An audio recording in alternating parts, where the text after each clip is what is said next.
Le stade olympique Alassane Ouattara est le plus grand et le mieux équipé d'Afrique de l'Ouest. Avec une capacité d'un peu plus de 60 000 places, ce stade polyvalent construit par la Chine peut accueillir presque tous les grands événements internationaux, y compris le football et l'athlétisme. Considéré comme un joyau, les supporters ivoiriens sont en admiration devant ce complexe. C'est de tradition que la Chine est et demeure notamment un spécialiste en matière d'infrastructures sportives.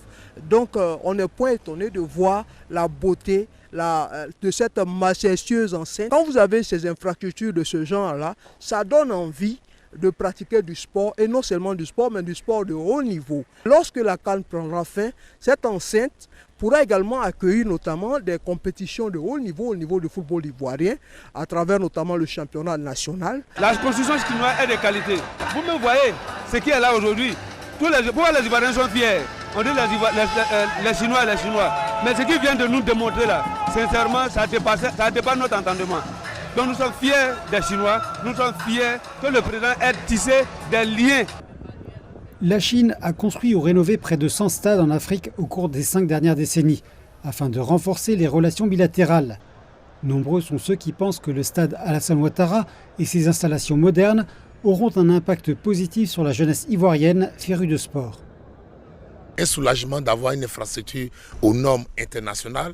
Les acteurs au niveau de la CAF et de la FIFA ont fait un tour en Côte d'Ivoire, ont dit que les stades construits dédiés à la CAN 2023, notamment le stade de MIP, sont aux normes internationales, ont des dimensions Coupe du Monde. Quand on parle des dimensions Coupe du Monde, ça montre déjà la qualité du travail qui est fait. Les jeunes pourront jouer le championnat dans ce stade et même pratiquer aussi de l'athlétisme. Donc quand vous voyez aussi la clôture, tout est bien avec le nid d'oiseau.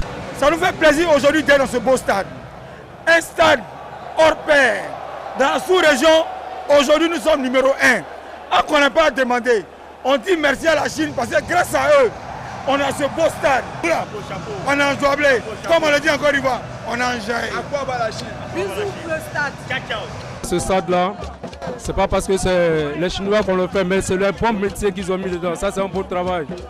On voit ça aujourd'hui en Côte d'Ivoire, c'est une fierté pour nous.